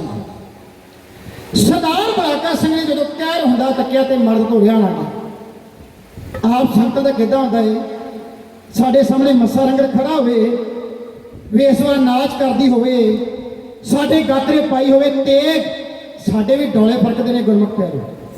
ਆਪ ਸੰਤਾਂ ਦੇ ਨੇਤਰਾਂ ਵਿੱਚ ਵੀ ਖੂਨ ਉਤਰਾਵੇਗਾ। ਸਰਦਾਰ ਬਲਾਕਾ ਸਿੰਘ ਦੀ ਰੂਹ ਨੇ ਕੰਬੜੀ ਛੜੀਏ, ਕਹਿੰਦਾ ਬਲਾਕਾ ਸਿਆ ਤੇਰੇ ਜਿਉਂਦਿਆਂ ਜੀ ਇਹ ਜ਼ਾਲਮ ਸ੍ਰੀ ਗੁਰੂ ਰਾਮਦਾਸ ਪਾਤਸ਼ਾਹ ਦੇ ਪਾਵਨ ਸੋਹਣੀ ਦੇ ਦਰਬਾਰ ਦੀ ਬੇਅਦਬੀ ਕਰਿਆ, ਲਾਂਘ ਇਹੋ ਜਿਹੀ ਜ਼ਿੰਦਗੀ ਦੇ ਉੱਤੇ। ਤੇਗ ਦੇ ਮੁੱਠੇ ਤੇ ਹੱਥ ਗਿਆ, ਫਿਰ ਸੋਚਦਾ, ਕਹਿੰਦਾ ਬਲਾਕਾ ਸਿਆ ਤੂੰ ਇਕੱਲਾ ਸਾਂ, ਇਹ ਗਰੰਟੀ ਹੈ ਕਿ ਤੂੰ ਇੱਥੇ ਮੱਸੇ ਨੂੰ ਮਾਰ ਨਹੀਂ ਸਕਦਾ, ਤੂੰ ਸ਼ਹੀਦ ਹੋ ਜਾਵੇਂਗਾ, ਪਰ ਕੌਮ ਤੱਕ ਕਿਸ ਨੇ ਸੁਣਿਆ ਨਹੀਂ ਜੇ ਪਹੁੰਚਾਉਣਾ। ਇਹ ਜ਼ਾਲਮ ਦੀ ਅੜੀਏ ਕਿ ਮੈਂ ਹਰਿਮੰਦਰ ਸਾਹਿਬ ਦੇ ਅੰਦਰ ਬੈਠਾ, ਜੇ ਗੁਰੂ ਕਾ ਸਿੱਖ ਕੋਈ ਜਿਉਂਦਾ ਤੇ ਆ ਕੇ ਦਿਖਾਵੇ। ਹੁਣ ਤੇਰੇ ਤੋਂ ਪਹਿਲੇ ਸੁਨੇਹਾ ਪੰਜ ਤੱਕ ਪਹੁੰਚਣਾ ਚਾਹੀਦਾ। ਆਪਣੇ ਘੋੜੇ ਤੇ ਸਵਾਰ ਹੋ ਕੇ ਮੰਦਰਾਂ ਨੂੰ ਮਾਰਦਾ ਹੋਇਆ ਜਿਹੜਾ ਬਲਾਕਾ ਸਿੰਘ ਸੀ, ਉਹ ਬੀਕਾਨੇਰ ਦੀ ਧਰਤੀ ਤੇ ਰਾਜਸਥਾਨ ਦੇ ਵਿੱਚ ਗਿਆ। ਗੁਰੂ ਕੇ ਸਿੱਖ ਝਾੜੀਆਂ ਵਿੱਚ ਲੁਕੇ ਗਏ, ਇੱਥੇ ਬੈਠੇ ਗੁਰੂ ਬਾਣੀ ਦਾ ਜਾਪ ਕਰ ਰਹੇ ਸਨ, ਆਪਣੀ ਜ਼ਿੰਦਗੀ ਬਤੀਤ ਕਰ ਰਹੇ ਸਨ। ਸਰਦਾਰ ਬਲਾਕਾ ਸਿੰਘ ਨੇ ਜਾ ਕੇ ਸਿੰਘਾਂ ਨੂੰ ਫਤਿਹ ਬੁਲਾਈ, ਕਹਿੰਦੇ ਖਾਲਸਾ ਜੀ, ਵਾਹਿਗੁਰੂ ਜੀ ਕਾ ਖਾਲਸਾ, ਵਾਹਿਗੁਰੂ ਜੀ ਕੀ ਫਤਿਹ। ਸਰਦਾਰ ਬੁੱਢਾ ਸਿੰਘ ਤੇ ਸਰਦਾਰ ਸ਼ਾਮ ਸਿੰਘ ਨਾਰਲੇ ਦਾ ਜਥਾ ਜਿਹੜਾ ਇੱਥੇ ਬੈਠਾ ਹੋਇਆ ਸੀ। ਸਰਦਾਰ ਸ਼ਾਮ ਸਿੰਘ ਨਾਰਲੇ ਦਾ ਇਤਿਹਾਸ ਆਪ ਸੰਗਤਾਂ ਪੜ੍ਹਨ ਦਾ ਯਤਨ ਕਰੋ। ਸਾਡੀ ਕੌਮ ਦੇ ਵਿੱਚ ਐਡੇ ਵੱਡੇ ਵੱਡੇ ਯੋਧੇ ਸਨ। ਘੋੜੇ ਦੀ ਕਾਠੀ ਤੇ ਬੈਠਾ ਹੁੰਦਾ ਸੀ ਤੇ ਕੁਆਂਟਲ ਦੇ 2 ਬੰਦੇ ਧੌਣਾ ਤੋਂ ਫੜ ਕੇ ਤਾਂ ਚੁੱਕ ਦਿੰਦਾ ਸੀ। ਇਸ ਤਰ੍ਹਾਂ ਗੁਰਮੁਖ ਐਡਾ ਜੁੱਸਾ ਸੀ ਸਰਦਾਰ ਸ਼ਾਮ ਸਿੰਘ ਨਾਰਲੇ ਦਾ। ਕਿਸੇ ਵੀ ਦੁਸ਼ਮਣ ਨੂੰ ਪੜਕਾ ਕੇ ਦਰਦ ਦੇ ਨਾਲ ਮਾਰਦਾ ਸੀ, ਖੋਪੜੀ ਭੰਨ ਕੇ ਰੱਖ ਦਿੰਦਾ ਸੀ। ਉਹਦੀਆਂ ਭਾਵਾਂ ਵਿੱਚ ਇੰਨਾ ਜ਼ੋਰ ਸੀ। ਕੌਮ ਦੇ ਕੋਲੇ 2 ਬੜੇ ਵੱਡੇ ਸੂਰਮੇ ਹੋਏ ਜਿਨ੍ਹਾਂ ਦਾ ਨਾਮ ਸ਼ਾਮ ਸਿੰਘ ਸੀ, ਇੱਕ ਸਰਦਾਰ ਸ਼ਾਮ ਸਿੰਘ ਨਾਰਲੇ ਵਾਲਾ, ਇੱਕ ਸਰਦਾਰ ਸ਼ਾਮ ਸਿੰਘ ਅਟਾਰੀ ਵਾਲਾ, ਸਿੱਖ ਰਾਜ ਦਾ ਆਖਰੀ ਥੰਮ। ਸਰਦਾਰ ਬਲਾਕਾ ਸਿੰਘ ਨੂੰ ਦੇਖ ਕੇ ਕੌਮ ਦੇ ਯੋਧਿਆਂ ਦੇ ਮੁਖੜਿਆਂ ਤੇ ਲਾਲੀਆਂ ਛਾਪਾਂ। ਸਰਦਾਰ ਬੁੱਢਾ ਸਿੰਘ ਨੇ ਆਖਿਆ, ਕਹਿੰਦੇ ਬਲਾਕਾ ਸਿੰਘ ਕਿੱਥੋਂ ਆਇਆ ਹੈ? ਕਹਿ ਲਗੇ ਸੱਚਖੰਡ ਸ੍ਰੀ ਹਰਿਮੰਦਰ ਸਾਹਿਬ ਦੇ ਪਾਵਨ ਧਰਤੀ ਤੋਂ ਉੱਪਰੋਂ ਆਇਆ। ਸਰਦਾਰ ਬੁੱਢਾ ਸਿੰਘ ਅੱਗੇ ਹੋ ਕੇ ਸਰਦਾਰ ਬਲਾਕਾ ਸਿੰਘ ਦੇ ਪੈਰਾਂ ਨੂੰ ਹੱਥ ਲਾਉਣ ਲੱਗਾ। ਅੱਜ ਦਾ ਜ਼ਮਾਨਾ ਨਹੀਂ ਗੁਰਮੁਖ ਪਿਆਰਿਓ, ਨਿੱਕੀ ਤੋਂ ਨਿੱਕੀ ਗੱਲ ਦੇ ਉੱਪਰ ਅਸੀਂ ਤਕਰਾਰ ਕਰਨਾ ਸ਼ੁਰੂ ਕਰ ਦਿੱਤਾ, ਛੱਡਿਆ ਹੀ ਕੱਖ ਨਹੀਂ। ਗੁਰੂ ਘਰ ਦੇ ਵਿੱਚ ਜਾਂ ਤਰਕ ਹੈ ਗੁਰਮੁਖ ਪਿਆਰਿਓ ਜਾਂ ਤਰਕ ਹੈ, ਇਹਨਾਂ ਦੋਵਾਂ ਦਾ ਮੇਲ ਕਦੇ ਨਹੀਂ ਹੋ ਸਕਦਾ। ਜੇ ਤੁਸੀਂ ਗੁਰੂ ਦੇ ਤਰਕ ਕਰਦੇ ਹੋ ਗੁਰਮੁਖ ਪਿਆਰਿਓ, ਤੁਸੀਂ ਕਦੇ ਤੜਫ ਨਹੀਂ ਸਕਦੇ ਗੁਰੂ ਪਾਤਸ਼ਾਹ ਦੇ ਵਾਸਤੇ। ਅੱਜ ਇਹ ਗੱਲਾਂ ਵੀ ਸਾਹਮਣੇ ਆਉਂਦੀਆਂ ਨੇ ਕਿ ਕਿਸੇ ਦੇ ਪੈਰੀ ਹੱਥ ਨਹੀਂ ਲਾਉਣਾ ਚਾਹੀਦਾ, ਹਰਿਮੰਦਰ ਸਾਹਿਬ ਸਰੋਵਰ 'ਚ ਇਸ਼ਨਾਨ ਕਰਨਾ ਕੁਛ ਨਹੀਂ ਹੁੰਦਾ, ਕੋਈ ਠੀਕ ਨਹੀਂ ਹੁੰਦਾ। ਨਹੀਂ ਗੁਰਮੁਖ ਪਿਆਰਿਓ, ਜਿਹੜੇ ਕਹਿੰਦੇ ਕਈ ਜਾਣ ਅੱਜ ਕੱਲ੍ਹ ਦੇ ਅਪਗ੍ਰੇਡ ਪ੍ਰਚਾਰਕਾਂ ਦਾ ਕਹਿਣਾ ਹੈ, ਪਰ ਇਤਿਹਾਸ ਇਹ ਗੱਲ ਦੀ ਗਵਾਹੀ ਭਰਦਾ ਹੈ ਕਿ ਸੱਚਖੰਡ ਸ੍ਰੀ ਹਰਿਮੰਦਰ ਸਾਹਿਬ ਦੀ ਧਰਤੀ ਦੇ ਉੱਪਰ ਕਿੰਨੀ ਪਾਵਰ ਸੀ। ਇਸ ਧਰਤੀ ਦੇ ਵਿੱਚ ਸਰਦਾਰ ਬਲਾਕਾ ਸਿੰਘ ਦੇ ਅੱਗੇ ਆ ਕੇ ਸਰਦਾਰ ਬੁੱਢਾ ਸਿੰਘ ਨੇ ਚਰਨਾਂ ਨੂੰ ਹੱਥ ਲਾਉਣਾ ਚਾਹਿਆ ਨਾ, ਕਿਉਂਕਿ ਗੁਰੂ ਕਾ ਸਿੱਖ ਗੁਰੂ ਰਾਮਦਾਸ ਪਾਤਸ਼ਾਹ ਦੇ ਚਰਨਾਂ ਤੋਂ ਆਇਆ ਸੀ, ਸੁਭਾਗਾ ਮੰਨਿਆ ਜਾਂਦਾ ਸੀ। ਸਰਦਾਰ ਬਲਾਕਾ ਸਿੰਘ ਨੇ ਕਦਮ ਪਿੱਛੇ ਕਰਕੇ ਪਿੱਛੇ ਹੋ ਗਏ। ਸਰਦਾਰ ਬੁੱਢਾ ਸਿੰਘ ਨੇ ਕਿਹਾ, ਜਥੇਦਾਰ ਜੀ ਕੀ ਗੱਲ? ਕਹਿ ਲਗਾ ਸਰਦਾਰਾ ਪੈਰਾ ਉਹਨਾਂ ਨੂੰ ਚੁੰਮਿਆ ਜਾਂਦਾ ਜਿਹੜੀ ਚਾਈ ਦੀ ਖਬਰ ਲੈ ਕੇ ਆਏ ਹੋਣ। ਮੈਂ ਬੜੀ ਮੰਦਭਾਗੀ ਖਬਰ ਲੈ ਕੇ ਆਇਆ। ਸਰਦਾਰ ਬੁੱਢਾ ਸਿੰਘ ਨੇ ਆਖਿਆ, ਕਹਿੰਦੇ ਸਰਦਾਰ ਜੀ ਕੀ ਕਹਿਣਾ ਚਾਹੁੰਦੇ ਹੋ? ਕਹਿੰਦੇ ਸਰਦਾਰਾ ਜਿਹੜੀ ਜਗ੍ਹਾ ਦੇ ਉੱਪਰ ਕਦੇ ਮੇਰੇ ਪਾਤਸ਼ਾਹ ਨਿਮਰਤਾ ਦੇ ਪੁੰਜ ਧੰਨ ਗੁਰੂ ਰਾਮਦਾਸ ਪਾਤਸ਼ਾਹ ਮਹਾਰਾਜ ਬੈਠੇ ਕਰਦੇ ਸਨ, ਆ ਜੱਗੀਆਂ ਖਾਨ ਦਾ ਭੇਜਿਆ ਜਰਨੈਲ ਮੱਸਾ ਰੰਗੜ ਉੱਥੇ ਬੈਠ ਕੇ ਹੁੱਕਾ ਪੀ ਰਹੇ। ਹੁੱਕਾ ਜਿਹੜੇ ਆਵਾਜ਼ੇ ਦੀਆਂ ਸੁਰਾਂ ਵਿੱਚੋਂ ਕਦੇ ਗੁਰਬਾਣੀ ਦੀਆਂ ਧੁਰਾਂ ਨਿਕਲਦੀਆਂ ਸਨ, ਕਦੇ ਸ਼੍ਰੀ ਰਾਗ ਨਿਕਲਦਾ ਸੀ, ਕਦੇ ਆਸਾ ਰਾਗ ਨਿਕਲਦਾ ਸੀ, ਕਦੇ ਆਸਾ ਦੀ ਵਾਰ ਗਾਈ ਜਾਂਦੀ ਸੀ, ਕਦੇ ਧਰਾਸੀ ਰਾਗ ਦੇ ਵਿੱਚ ਆਰਤੀ ਦਾ ਕੀਰਤਨ ਹੁੰਦਾ ਸੀ। ਅੱਜ ਉੱਥੇ ਲੱਚਰਤਾ ਦੇ ਗੀਤ ਗਾਏ ਜਾਂਦੇ ਨੇ। ਮੱਸੇ ਰੰਗੜੇ ਸਿੰਘ ਦਰਬਾਰ ਸਿੰਘ ਨੇ ਕਬਜ਼ੇ 'ਚ ਕੀਤਾ ਹੋਇਆ ਹੈ। ਸਰਦਾਰ ਬੁੱਢਾ ਸਿੰਘ ਨੇ ਆਖਿਆ ਬਲਾਕਾ ਸਿੰਘ ਤੂੰ ਜਿਉਂਦਾ ਕਿਵੇਂ ਇੱਥੋਂ ਤੱਕ ਆ ਗਿਆ? ਕਹਿੰਦਾ ਸਰਦਾਰਾ ਦਿਲ ਕਰਦਾ ਸੀ ਸ਼ਹੀਦ ਹੋ ਜਾਵਾਂ, ਪਰ ਮੈਂ ਚਾਹਣਾ ਕਿ ਮੱਸਾ ਰੰਗੜ ਤੋਂ ਹਲਣਾ ਮੱਸਾ ਰੰਗੜ। ਆਓ ਸਰਵਣ ਕਰੀਏ ਗੁਰਮੁਖ ਪਿਆਰਿਓ, ਸ੍ਰੀ ਹਰਿਮੰਦਰ ਸਾਹਿਬ ਦੇ ਅੰਦਰ ਹੋ ਰਹੀ ਵਾਰਤਾ ਨੂੰ ਸਰਦਾਰ ਬਲਾਕਾ ਸਿੰਘ ਹੰਝੂਆਂ ਦੇ ਨਾਲ ਭਰੀਆਂ ਹੋਈਆਂ ਅੱਖਾਂ ਦੇ ਨਾਲ ਭਰੇ ਹੋਏ ਗਲ ਦੇ ਨਾਲ ਸੰਗ ਦੇ ਨਾਲ ਦੋ ਸ਼ਬਦ ਕਿਵੇਂ ਕਹਿ ਰਹੇ ਢਾਡੀ ਸਿੰਘ ਆਪ ਸੰਗਤ ਨਾਲ ਸਾਂਝਾ ਕਰ ਰਹੇ ਨੇ। ਇਹ ਮੈਨੂੰ ਕਿਹਾ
ਢੰਗ ਸਿਖਾ ਜਾਂਦੇ। ਮੋਤੀ ਵਾਇਣ ਕਿਤੇ ਕੌਮ ਦਾ ਰਹੇ ਬਣਦਾ ਜਗਾ ਤੇਲ ਦੀ ਹੁਣ ਜੋ ਪਾ ਜਾਂਦੇ ਉਹ ਕਿਸੇ ਤੂਫਾਨ ਤੋਂ ਬੁਝਦੀ ਨਾ ਤੇ ਜਿਹੜੀ ਜੋਤ ਸ਼ਹੀਦ ਜਗਾ ਜਾਂਦੇ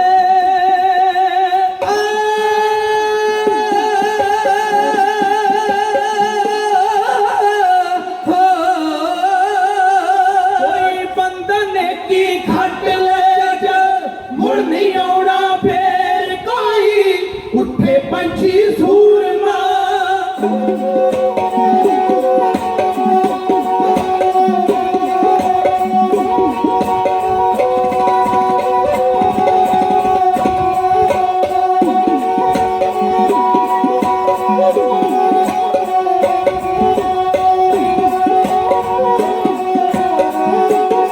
ਕੋਈ ਉੱਠੇ ਪੰਛੀ ਸੂਰਮਾ ਜਿਹੜਾ ਦੇਵੇ ਉਹਨੂੰ ਅਡੇਰ ਕੋਈ, ਉੱਠੇ ਪੰਛੀ ਸੂਰਮਾ।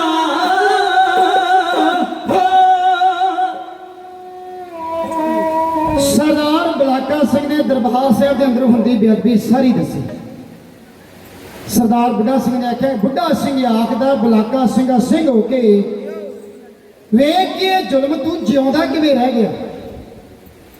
ਵੇਖ ਨਾਚ ਹੁੰਦਾ ਹਰ ਮੰਦਰ ਚ ਵੇਸਵਾ ਦਾ, ਸਿੰਘ ਖਵਾ ਕੇ ਕਿਵੇਂ ਕਾਰਾਂ ਵਾਂਗ ਸਹਿ ਗਿਆ। ਖੰਡੇ ਵਾਲੀ ਪਾਣ ਮੈਨੂੰ ਜਾਪਦਾ ਪੁਰਾਣੀ ਹੋ ਗਈ। ਅੰਮ੍ਰਿਤ ਪੀਤੇ ਦਾ ਅਸਰ ਕਿਵੇਂ ਲੈ ਗਿਆ। ਬਹੁਤਾ ਚਿਰ ਰਹਿੰਦੀ ਨਹੀਂ ਜਿਉਂਦੀ ਕੌਮ ਸੀਤਲਾ ਦੀ, ਜਿਹਦਾ ਕੌਮੀ ਝੰਡਾ ਕਿਸੇ ਗੈਰ ਅੱਗੇ ਢਹਿ ਗਿਆ। ਪੰਥ ਦੇ ਮਹਾਨ ਵਿਦਵਾਨ ਢਾਡੀਆਂ ਦੇ ਪਿਤਾਮਾ ਬਾਪੂ ਸੋਹਣ ਸਿੰਘ ਜੀ ਸੀਤਲ, ਆਪ ਸੰਗਤਾਂ ਵਿੱਚ ਕਈ ਬਜ਼ੁਰਗ ਐਸੇ ਹੋਣਗੇ ਜਿਨ੍ਹਾਂ ਨੇ ਉਹਨਾਂ ਦੇ ਦਰਸ਼ਨ ਵੀ ਕੀਤੇ ਹੋਣਗੇ ਗੁਰਮੁਖ ਪਿਆਰੇ। ਉਹਨਾਂ ਦੀ ਕਲਮ ਨੇ ਜਦੋਂ ਵੀ ਉਬਾਲਾ ਅੱਖਾਂ ਦਾ ਕੁਛ ਨਾ ਕੁਛ ਲਿਖਿਆ ਗੁਰਮੁਖ ਪਿਆਰੇ ਐਸਾ ਲਿਖ ਦਿੱਤਾ ਜਿਹੜਾ ਅੱਜ ਤੱਕ ਵੀ ਉਸੇ ਤਰ੍ਹਾਂ ਬਰਕਰਾਰ ਚੱਲਦਾ ਆ ਰਿਹਾ। ਇਸ ਕਵਿਤ ਦੀਆਂ ਆਖਰੀਆਂ ਪੰਕਤਾਂ ਵਿੱਚ ਉਹਨੇ ਲਿਖਿਆ ਏ, ਬਹੁਤਾ ਚਿਰ ਰਹਿੰਦੀ ਨਹੀਂ ਜਿਉਂਦੀ ਕੌਮ ਸੀਤਲ ਜੀ, ਜਿਹਦਾ ਕੌਮੀ ਝੰਡਾ ਕਿਸੇ ਗੈਰ ਅੱਗੇ ਢਹਿ ਗਿਆ। ਮਾਫ ਕਰਨਾ, ਸਾਡੇ ਅੱਜ ਕੱਲ੍ਹ ਦੇ ਵਿਦਵਾਨਾਂ ਇਹ ਗੱਲ ਕਹਿ ਦਿੱਤੀ ਸਾਨੂੰ ਨਿਸ਼ਾਨ ਸਿੰਘ ਨੂੰ ਮੱਥਾ ਟੇਕਣ ਦੀ ਲੋੜ ਹੀ ਨਹੀਂ। ਆਪ ਸੰਗਤ ਨੇ ਕਈਆਂ ਦੇ ਕੋਲੇ ਗੱਲਾਂ ਸੁਣੀਆਂ ਹੋਣਗੀਆਂ ਤੇ ਗੁਰਮੁਖ ਪਿਆਰੇ ਵੈਸੇ ਵੀ ਇਹਨਾਂ ਨਾਲ ਤੇ ਪੜ੍ਹਿਆ। ਅਸੀਂ ਭੇਟ ਚੱਲਦੇ ਚੱਲਦੇ ਉਹਨਾਂ ਦੀਆਂ ਗੱਲਾਂ ਮੰਨਣ ਲੱਗ ਪਏ ਤੇ ਸਾਰੀਆਂ ਚੀਜ਼ਾਂ ਅਸੀਂ ਛੱਡ ਦਿੱਤੀਆਂ। ਕਦੇ ਗੱਲ ਪੜ੍ਹਨ ਦਾ ਯਤਨ ਕੀਤਾ ਕਿ ਨਿਸ਼ਾਨ ਸਿੰਘ ਨੂੰ ਮੱਥਾ ਉਹਨਾਂ ਨੇ ਕਿਉਂ ਕਿਹਾ, ਕਿਉਂ ਨਹੀਂ ਟੇਕਣਾ ਚਾਹੀਦਾ, ਤੇ ਸਾਡੇ ਸੰਤ ਬਾਬਾ ਜਰਨੈਲ ਸਿੰਘ ਖਾਲਸਾ ਪਿੰਡਾਂ ਵਾਲੇ ਕਿਉਂ ਕਹਿੰਦੇ ਸਨ ਕਿ ਗੁਰੂ ਦੇ ਸਿੱਖੇ ਇੱਕ ਨਿਸ਼ਾਨ ਸਾਹਿਬ ਦੇ ਥੱਲੇ ਕੱਟੜ ਹੋ ਕੇ ਰਹੀ, ਦੁਨੀਆ ਦੀ ਕੋਈ ਬਾਤ ਤੈਨੂੰ ਹਿਲਾ ਕੇ ਨਹੀਂ ਰੱਖ ਸਕਦੀ। ਗੁਰੂ ਕਲਗੀਧਰ ਪਾਤਸ਼ਾਹ ਮਹਾਰਾਜ ਦੀ ਬਾਣੀ ਨੂੰ ਪੜ੍ਹਨ ਦਾ ਯਤਨ ਕਰੀਏ। ਅਸ ਕਿਰਪਾਨ ਖੰਡੋ ਖੜਗ ਤੁਬਕ ਤਬਰੇ ਅਰ ਤੀਰ, ਸੈਫ ਸਰੋਹੀ ਸਹਿਤੀ ਹੈ ਹਮਾਰਾ ਪੀਰ। ਆਪ ਸੰਗਤ ਨਾਲ ਬਚਨ ਸਾਂਝਾ ਕਰਾਂਗੇ ਨਿਸ਼ਾਨ ਸਿੰਘ ਨੂੰ ਮੱਥਾ ਕਿਉਂ ਟੇਕਣਾ ਚਾਹੀਦਾ ਹੈ। ਗੁਰੂ ਕਲਗੀਧਰ ਪਾਤਸ਼ਾਹ ਮਹਾਰਾਜ ਨੇ ਆਖਿਆ, ਅਸ ਕਿਰਪਾਨ ਕਿਰਪਾਨ ਖੰਡੋ ਖੜਗ ਖੰਡਾ ਤੁਬਕ ਤਬਰੇ ਅਰ ਤੀਰ। ਇਹ ਸ਼ਾਸਤਰਾਂ ਦੇ ਨਾਂ ਨੇ ਗੁਰਮੁਖ ਪਿਆਰਿਓ। ਗੁਰੂ ਕਲਗੀਧਰ ਪਾਤਸ਼ਾਹ ਮਹਾਰਾਜ ਦਾ ਬਚਨ ਹੈ, ਅਸ ਕਿਰਪਾਨ ਖੰਡੋ ਖੜਗ ਤੁਬਕ ਤਬਰੇ ਤੀਰ, ਸੈਫ ਸਰੋਹੀ ਸਹਿਤੀ ਯਹ ਹਮਾਰੇ। ਤੇ ਗੁਰੂ ਦਾ ਸਿੱਖ ਆਪਣੇ ਪੀਰ ਨੂੰ ਮੱਥਾ ਟੇਕਦਾ, ਪੀਰ ਤੋਂ ਬਿਨਾਂ ਕਿਸੇ ਨੂੰ ਟੇਕਦਾ ਨਹੀਂ। ਤੀਰ ਤੁਹੀ ਸਹਿਤੀ ਤੁਹੀ ਤਬਰ ਤਲਵਾਰ, ਨਾਮ ਤਿਹਾਰੋ ਜੋ ਜਪੈ ਭਵੇ ਸਿੰਧ ਭਵ ਪਾਰ। ਜਦ ਆਪ ਸੰਗਤਾਂ ਨਿਸ਼ਾਨ ਸਾਹਿਬ ਦੇ ਕੋਲ ਜਾਂਦੇ ਹੋ, ਇਹ ਦੇਖ ਦੋ ਕਿ ਨਿਸ਼ਾਨ ਸਾਹਿਬ ਦੇ ਉੱਪਰ ਕੀ ਲੱਗਾ ਹੁੰਦਾ ਹੈ, ਖੰਡਾ। ਪ੍ਰਾਤਨ ਜ਼ਮਾਨੇ ਵਿੱਚ ਤੀਰ ਵੀ ਲੱਗਿਆ ਕਰਦੇ ਸਨ। ਨਾ ਤਾਂ ਅਸੀਂ ਉਸ ਲੋਹੇ ਦੀ ਪੈਪ ਨੂੰ ਮੱਥਾ ਟੇਕਦੇ ਹਾਂ, ਨਾ ਉਸ ਥੜੇ ਨੂੰ ਮੱਥਾ ਟੇਕਦੇ ਹਾਂ। ਇਹ ਨਿਸ਼ਾਨ ਸਾਹਿਬ ਦੀ ਸਿਖਰਾਂ ਦੀ ਝੋਗਾ ਸਦਾ ਪੀਰ, ਜਿਹੜਾ ਦੁਨੀਆ ਦੇ ਲੋਕਾਂ ਨੂੰ ਆਵਾਜ਼ ਮਾਰ ਕੇ ਕਹਿ ਰਿਹਾ, ਜੇ ਤੁਹਾਡਾ ਕੋਈ ਆਸ ਹੈ ਨਹੀਂ ਤੇ ਆ, ਸਾਡਾ ਬਾਬਾ ਨਾਨਕ ਤੈਨੂੰ ਕਲਾਵੇ ਚ ਲੈਣ ਵਿੱਚ ਤਿਆਰ ਬੈਠਾ ਹੈ, ਤਿਆਰ। ਸਾਡਾ ਪੀਰ ਹੈ ਜਿਹਨੂੰ ਅਸੀਂ ਮੱਥਾ ਟੇਕ ਕੇ ਦਰਬਾਰ ਸਾਹਿਬ ਦੇ ਅੰਦਰ ਜਾਂਦੇ ਆ। ਜੇ ਨਿਸ਼ਾਨ ਸਾਹਿਬ ਦੀ ਕੋਈ ਅਹਿਮੀਅਤ ਨਾ ਹੁੰਦੀ, ਨਿਸ਼ਾਨ ਸਾਹਿਬ ਗੁਰੂ ਘਰ ਦੇ ਪਿੱਛੇ ਵੀ ਲੱਗ ਸਕਦਾ ਸੀ। ਹਮੇਸ਼ਾ ਅਸੀਂ ਗੁਰੂ ਦਰਬਾਰ ਦੇ ਅੱਗੇ ਲੱਗਦਾ, ਫਰੰਟ ਤੇ ਲੱਗਿਆ ਕਰਦੇ। ਸਵਾਲ ਕਰਿਆ ਕਰੋ ਗੁਰਮੁਖ ਪਿਆਰਿਓ, ਜਿਹੜੇ ਕਹਿੰਦੇ ਨੇ ਕਿ ਇਸ ਤਰ੍ਹਾਂ ਦੇ ਕੰਮ ਨਹੀਂ ਕਰਨੇ ਚਾਹੀਦੇ, ਕਿਉਂ ਨਹੀਂ ਕਰਨੇ ਚਾਹੀਦੇ? ਸਾਡੇ ਪ੍ਰਾਤਨ ਸਿੰਘ ਕਿਉਂ ਕਰਦੇ ਸੀ? ਸਰਦਾਰ ਬਲਾਕਾ ਸਿੰਘ ਨੂੰ ਕਿਹਾ ਗਿਆ ਤੂੰ ਉੱਥੇ ਸ਼ਹੀਦ ਕਿਉਂ ਨਹੀਂ ਹੋਇਆ? ਤਾਂ ਬਾਬਾ ਬਲਾਕਾ ਸਿੰਘ ਨੇ ਆਖਿਆ ਤੁਸੀਂ ਜਾਣ ਦਿਓ, ਕਵਿਤਾ ਵਿੱਚ ਢਾਡੀ ਸਿੰਘ ਦੇ ਪਾਸੋਂ ਆਪ ਸੰਗਤ ਨੇ ਸਰਵਣ ਕਰ ਲਿਆ। ਗੱਲ ਇਸ ਮੁੱਦੇ ਤੇ ਪੁੱਜ ਗਈ ਕਿ ਕੋਈ ਸੂਰਮਾ ਉੱਠੇ ਜਿਹੜਾ ਜਾ ਕੇ ਮੱਸੇ ਦਾ ਸਿਰ ਵੱਢ ਕੇ ਲੈ ਕੇ ਆਵੇ। ਦੋ ਸਿੰਘ ਉੱਠੇ, ਬਾਬਾ ਸੁੱਖਾ ਸਿੰਘ ਮਾੜੋ ਕੰਬੋਕੀ ਤੇ ਬਾਬਾ ਮਹਤਾਬ ਸਿੰਘ ਮੀਰਾ ਕੋਟੀ। ਆਪ ਸੰਗਤਾਂ ਲਾਗੇ ਪਿੰਡ ਨੇ। ਇਹ ਦੋ ਸੂਰਮੇ ਉੱਠੇ, ਕਹਿੰਦੇ ਅਸੀਂ ਜਾਵਾਂਗੇ, ਇਹ ਜ਼ਾਲਮ ਦਾ ਸਿਰ ਵੱਢ ਕੇ ਅਸੀਂ ਲੈ ਕੇ ਜਾਵਾਂਗੇ, ਕਿਰਪਾ ਗੁਰੂ ਕਲਗੀਧਰ ਪਾਤਸ਼ਾਹ ਮਹਾਰਾਜ ਨੇ ਕਰਨੀ। ਦੋਵੇਂ ਸਿੰਘ ਤਿਆਰ ਹੋਏ, ਬੀਕਾਨੇਰ ਤੋਂ ਤੁਰੇ, ਪੰਜਾਬ ਦੀ ਧਰਤੀ ਤੇ ਆਏ। ਦਾਸ ਦੇ ਕੋਲੇ ਇਹਨਾਂ ਕੁ ਸਮਾਂ ਬਚਿਆ ਗੁਰਮੁਖ ਕਰਿਓ ਕਿ ਆਪਣੇ ਇਤਿਹਾਸ ਦੀ ਆਖਰੀ ਵਾਰ ਕਰਕੇ 10 ਨਿਖੇਮਾਂ ਦੀ ਇਜਾਜ਼ਤ ਹੋ ਜਾਂਦੀ। ਸਰਦਾਰ ਸੁੱਖਾ ਸਿੰਘ ਤੇ ਸਰਦਾਰ ਮਹਤਾਬ ਸਿੰਘ ਇੱਥੇ ਆ ਕੇ ਇਕੱਠੇ ਦੇ ਉੱਪਰ ਗਏ, ਜਿੱਥੋਂ ਟਿੱਕੀਆਂ ਇਕੱਠੀਆਂ ਕੀਤੀਆਂ, ਕਿਸੇ ਪੋਟਲੀ 'ਚ ਪਾ ਕੇ ਉਹਨਾਂ ਨੂੰ ਮਾਇਆ ਦਾ ਰੂਪ ਦੇ ਦਿੱਤਾ। ਆਪ ਸੰਗਤ ਦਾ ਇਤਿਹਾਸ ਕਈ ਵਾਰ ਆਪ ਸੰਗਤ ਨੇ ਸੁਣਿਆ। ਸਰਦਾਰ ਸੁੱਖਾ ਸਿੰਘ ਤੇ ਮਹਤਾਬ ਸਿੰਘ ਨੇ ਆਪਣੇ ਕੇਸ ਖੋਲੇ ਤੇ ਪਛਾਣ ਛੱਡ ਲਏ। ਸ਼੍ਰੀ ਸਾਹਿਬਾਂ ਜਿਹੜੀਆਂ ਸਨ ਆਪਣੇ ਭਗਵੇਂ ਕੱਪੜੇ ਪਾ ਲਏ ਇਹਨਾਂ ਨੇ। ਕਈ ਇਤਿਹਾਸਕਾਰਾਂ ਨੇ ਇਹ ਵੀ ਲਿਖਿਆ ਕਿ ਹਰੇ ਚੋਲੇ ਵੀ ਪਾਏ ਸਨ, ਕਿਉਂਕਿ ਭੇਸ ਵਟਾਉਣਾ ਪੈਂਦਾ ਹੈ ਨਾ। ਥੱਲੋਂ ਦੀ ਸ਼੍ਰੀ ਸਾਹਿਬਾਂ ਪਾ ਲਈਆਂ, ਦਾੜੇ ਤਾਂ ਚੜਾ ਲਏ, ਮੁੱਛਾਂ ਕੁੱਡੀਆਂ ਕਰ ਲਈਆਂ ਤੇ ਪੱਟੀ ਦੇ ਨੰਬਰਦਾਰ ਬਣ ਕੇ ਦਰਬਾਰ ਸਾਹਿਬ ਪਹੁੰਚ ਗਏ। ਸ੍ਰੀ ਹਰਿਮੰਦਰ ਸਾਹਿਬ ਦੇ ਅੰਦਰ ਜਾ ਕੇ ਜਦੋਂ ਦੇਖਿਆ ਨਾ ਕਿ ਕਦੇ ਇਹੋ ਜਗ੍ਹਾ ਸੀ ਜਿਹੜੇ ਪਾਵਨ ਸਰੋਵਰ ਦੇ ਵਿੱਚ ਕਾਲੇ ਕਾਂ ਚੁੱਟੀਆਂ ਲਾ ਲਾ ਕੇ ਹੰਸਾਂ ਦਾ ਰੂਪ ਧਾਰਨ ਕਰਕੇ ਤੋਂ ਬਾਹਰ ਨਿਕਲਦੇ ਸੀ। ਕਦੇ ਪਿੰਗਲਾ ਰਾਜੀ ਹੋਇਆ ਸੀ। ਇਹ ਜਗ੍ਹਾ ਤੇ ਅੱਜ ਜ਼ਾਲਮ ਦੇ ਹਰੇ ਚੋਲਿਆਂ ਵਾਲੇ ਜਿਨ੍ਹਾਂ ਦੀਆਂ ਲਵਾਂ ਕੱਟੀਆਂ ਹੋਈਆਂ ਨੇ ਉਹ ਉੱਥੇ ਸਿਪਾਹੀ ਖੜੇ ਹੋਏ ਨੇ। ਜਿੱਥੇ ਕਦੇ ਸਤਿ ਸ੍ਰੀ ਅਕਾਲ ਦੇ ਚਿਕਾਰੇ ਛੜੇ ਜਾਂਦੇ ਸਨ, ਉੱਥੇ ਯਾਲੀ ਯਾਲੀ ਦੇ ਨਾਰੇ ਗੂੰਜ ਰਹੇ ਨੇ। ਅੱਜ ਸਰੋਵਰ ਪੂਰਿਆ ਜਾ ਚੁੱਕਾ ਏ। ਸਰਦਾਰਾਂ ਦੀ ਅੱਖਾਂ ਵਿੱਚ ਅਥਰੂ ਆਏ, ਪਰ ਕਮਜ਼ੋਰੀ ਚਾਹ ਰਹੇ ਹੋਣ ਦੀ ਗੁਰਮੁਖ ਪਿਆਰੇ। ਦੋਵੇਂ ਸਿੰਘ ਜਿਹੜੇ ਸਨ ਦਰਸ਼ੀ ਡੋੜੀ ਦੇ ਕੋਲ ਪੁੱਜੇ ਨੇ। ਇੱਥੇ ਖੜਾ ਹੋਇਆ ਪਹਿਰੇਦਾਰਾਂ ਨੇ ਰੱਖ ਕੇ ਆਖਿਆ, ਕਹਿੰਦਾ ਕਿੱਧਰ ਚਲੇ ਹੋ, ਕੌਣ ਹੋ?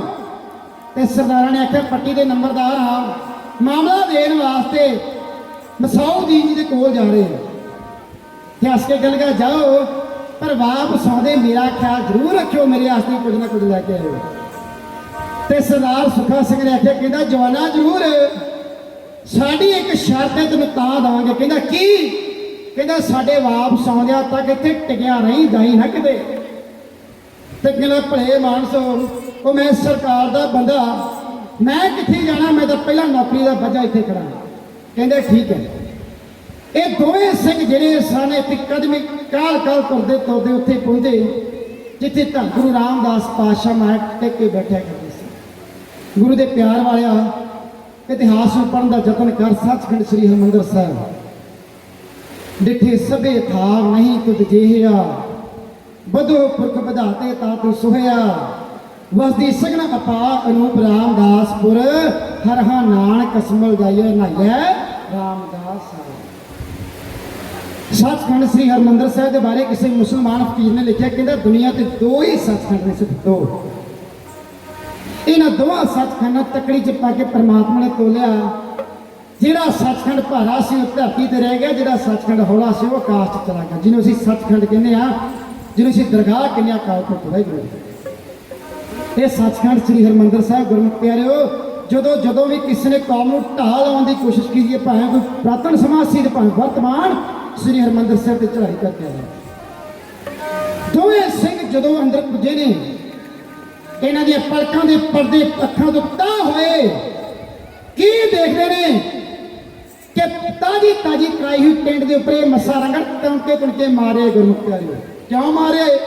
ਤਬਲੇ ਦੀ ਥਾਪ ਵੱਜਦੀ ਏ, ਉਹਦੀ ਥਾਪ ਦੇ ਨਾਲ ਇਹ ਅੰਦਰ ਖੂਨ ਵਾਲੇ ਮਾਰਦਾ ਏ।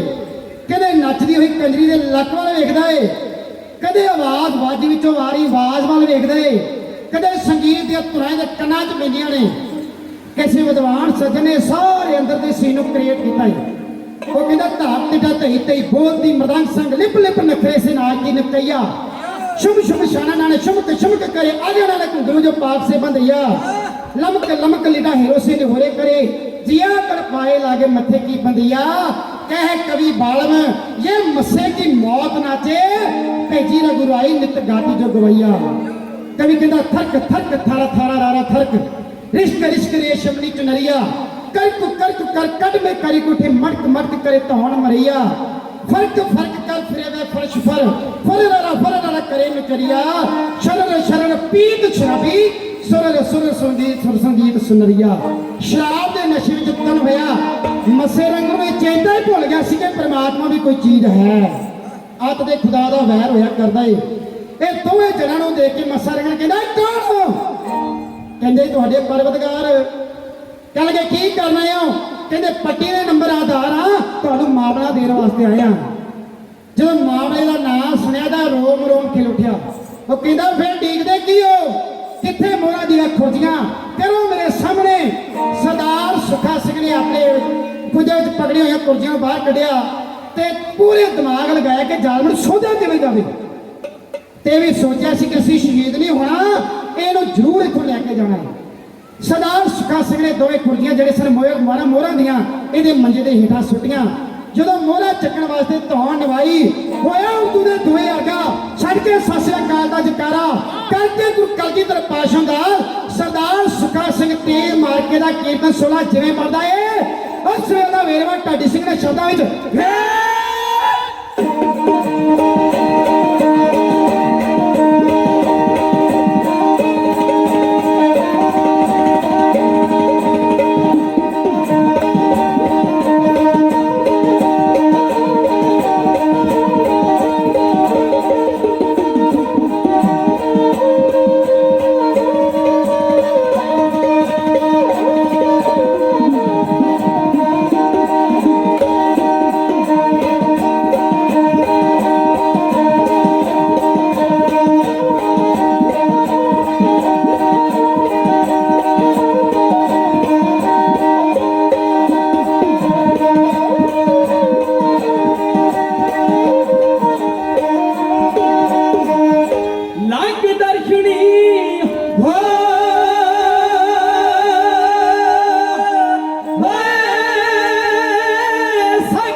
ਟਿਕਰਾ ਮਸੇ